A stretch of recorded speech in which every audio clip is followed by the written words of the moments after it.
Cek, cek. Aman-aman. Oke. Halo sobat-sobat Leli dan Asyara. Wah, perdana nih, kita berdua akan ngobrol-ngobrol dalam podcastan virtual ini. Yeay! Yeay. Kamu gimana kabarnya, Lel? Puji Tuhan, baik. Kamu gimana? Puji Tuhan baik. Oh ya, sebelum kita bicara tambah panjang, lebar nih, Lel. Ada pepatah berkata, tak kenal maka tak sayang. Jadi, kenalin, aku Asyara dari Ningrum, dan teman aku, Bernadetta Lili Utami, kita dari Prodi Bimbingan dan Konseling Universitas Sanata Dharma, Yogyakarta. ya benar sekali, Lel. Kita mau ngobrolin apa nih, Lel? Di sini kita mau ngobrol santai sambil bernostalgia tentang kultur sekolah dan standar nasional pendidikan yang mendukung pengembangan kualitas pendidikan. Nah, Ra, kamu ingat gak sih sama kultur sekolah waktu kamu masih sekolah dulu? Ingat dong, di sekolahku itu ada kegiatan rutin Jumat Sehat, Lel. Wih, apa tuh cuma sehat? Bentar ya, aku bagi ini.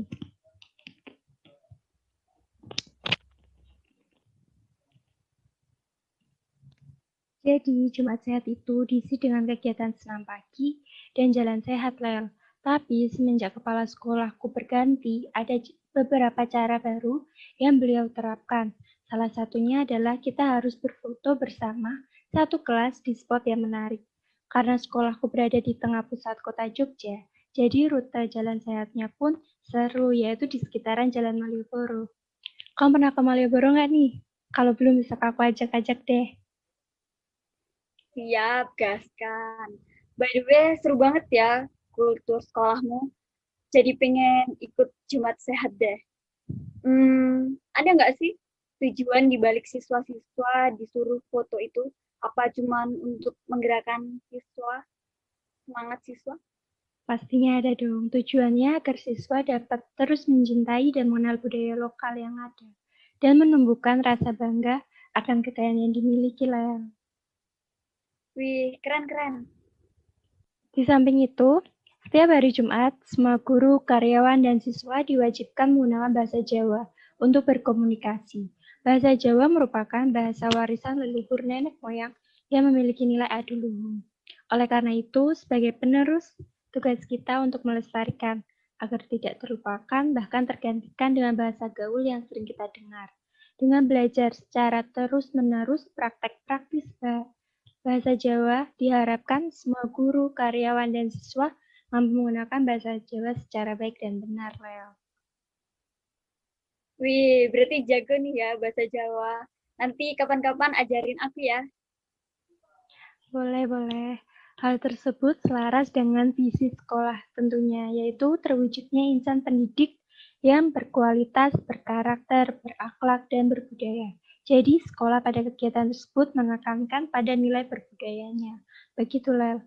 Kalau dari kamu ada nggak nih? Nah, kalau kamu kan identik dengan bahasa Jawa ya. Kalau sekolahku punya kultur berbahasa Inggris. Jadi dulu itu sempat ada kayak banner gitu dipasang di koridor sekolah. Tulisannya "You are in English area". Itu untuk mengingatkan para siswa kalau no English, no service. Kita gak bakal dapat layanan dari guru, admin, atau yang lain kalau berbicara ke mereka nggak menggunakan bahasa Inggris.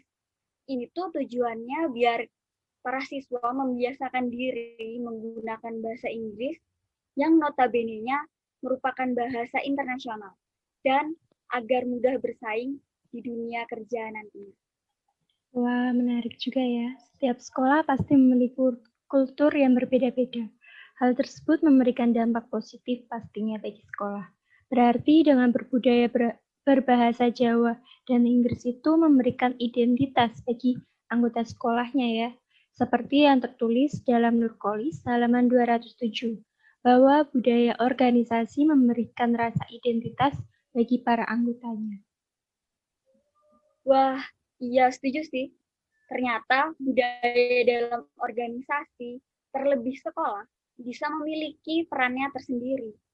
Aku jadi ingat kalau orang-orang yang tahu tentang sekolahku dan mereka bertemu dengan para siswanya, kebanyakan dari mereka berpikir kalau kita sebagai siswa dari SMA sekolahku ini jago atau bisa bahasa Inggris gitu. Seperti beranggapan kalau lulusan SMA ini udah mahir dalam berbahasa Inggris. Ternyata itu merupakan sebuah identitas sekolah. Iya, ya, benar banget tuh, Lel. Ada nggak kultur-kultur lain yang unik? Ada. Sebelumnya aku pengen tanya deh, di sekolahmu kalau ada orang yang mau berbicara di depan, tetapi kondisi siswanya tuh lagi ramai dan nggak terkondisikan. Nah, bagaimana meminta agar mereka diam, menaruh perhatian lebih kepada orang yang akan berbicara? Nah, biasanya guru itu bilang gini, 1, 2, 3. Kalau masih ramai, nanti siswa ditunjuk untuk menggantikan gurunya yang sedang berbicara itu. Lalu akan dilirik secara tajam oleh gurunya. Jadi, mereka semua akan hening seketika, gitu. Wih, kamu pernah nggak tuh dilirik? Kayaknya sih. Nah, kultur unik di sekolahku itu terkait dengan kejadian tersebut bisa menggunakan cara raise hand seperti yang akan saya tunjukkan. Nah, ini. Jadi, cara pemimpin yang akan berbicara itu menyuruh siswanya diam itu hanya dengan raise hand. Nanti siswanya udah langsung peka kalau sedang disuruh diam. Kadang kalau misalnya siswanya masih tetap ribut, si pemimpin itu tidak akan menurunkan tangannya, sehingga membuat para tangan siswa-siswanya itu merasa pegal. Kan kalau udah pegel kan pasti diem semua ya siswanya. Kayak gitu sih. Nah, kultur unik lainnya itu ada terkait outdoor dan indoor youth. Jadi di sekolahku ini setiap siswa akan membawa satu sepatu yang untuk digunakan di dalam kelas. Jadi misalnya kita dari rumah itu menggunakan sepatu outdoor yang berwarna hijau atau oranye ini ya. Nah, setelah sampai sekolah, kita menggantinya dengan sepatu indoor. Ini bertujuan agar kita tetap menjaga kebersihan lingkungan sekolah. Karena kan sekolahku itu berada di tengah kebun tebu ya. Jadi jalannya itu masih banyak jalan merah, jalan tanah. Gitu. Nah, kultur selanjutnya yang menurutku unik itu greeting. Kenapa? Karena kalau di sekolah lain itu greeting dengan guru bersalaman kan. Di sekolahku ini cukup dengan menaruh dua telapak tangan di depan dada dan membukukan kepada guru seperti good morning Pak, good morning Miss, begitu. Dan juga saat pulang sekolah kita mengucapkan see you kepada para guru kita. Gitu. Wah, menarik banget ya. Ternyata manajemen yang dijalankan di sekolahmu sudah mempertimbangkan segala sesuatunya dengan baik ya. Pasti mutu sekolah juga akan terbangun dengan baik jika kultur yang tercipta juga berjalan dengan baik pula. Iya, setuju banget. Kultur sekolah dibangun untuk upaya peningkatan mutu sehingga bisa berdampak baik bagi setiap anggotanya. Nah, sekarang aku mau tanya nih, apa yang kamu ketahui tentang standar tenaga pendidik dan kependidikan, El? Terus ada nggak cerita menarik mengenai sosok guru? Jadi gini, dalam standar tenaga pendidik dan kependidikan, calon guru dan guru itu harus memenuhi 4 kompetensi guru, yaitu pedagogik, kepribadian, profesional, dan sosial. Nah, aku ada satu cerita. Kalau guruku menunjukkan kompetensi pedagogiknya. Jadi dulu kalau pelajaran matematika, biasanya guruku akan memberikan soal kan untuk dikerjakan. Nah, guruku itu suka mendatangi tempat duduk siswanya untuk bertanya apakah sudah mengerti, apa ada kesulitan. Nah, aku itu orangnya tuh nggak bisa ya kalau didatengin kayak gitu. Aku malah ambiar, nggak fokus sama soalnya. Nah, guruku tuh mengetahui kalau aku tuh begitu. Jadi guruku cukup memantauku dari tempat duduknya dan mempercayaiku untuk terus belajar bersama teman-teman di dalam kelasku. Jadi memberikan aku ruang untuk berdiskusi bersama teman-temanku. Gitu. Wah, hebat juga ya, gurunya jadi bisa mengerti kepribadian setiap siswanya. Menjadi seorang pendidik itu harus bisa memahami siswanya. Sama menjadi teladan, memotivasi, menjadi pemberdaya, ya menuju kepada kemerdekaan siswa. Iya, terlebih kualitas guru terlihat jelas selama pandemi ini. Guru-guru terpaksa belajar platform atau teknologi. Kelemahan-kelemahan yang ada di sistem pendidikan itu menjadi ketahuan dan terlihat di masa pandemi ini. Ya, harapannya itu bisa menjadi evaluasi bersama ya, dan otomatis kompetensi profesional guru juga dapat meningkat, karena guru-guru sekarang lebih bisa memanfaatkan platform teknologi yang ada. Benar sekali. Kalau pengalamanmu waktu sekolah, ada nggak nih terkait sosok guru? Nah, kalau dari aku nih, Lel, aku kagum dengan sosok kepala sekolahku yang baru ini.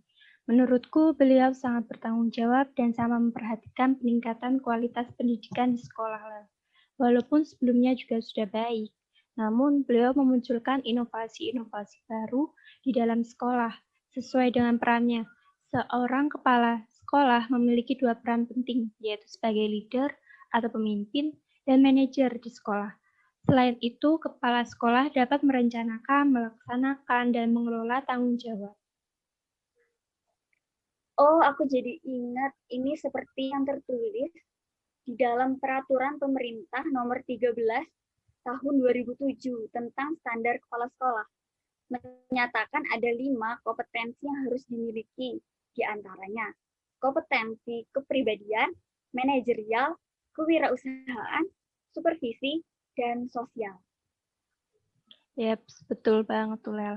Kompetensi kepala sekolah dalam memahami sekolah sebagai sistem yang harus dipimpin dan dikelola dengan baik.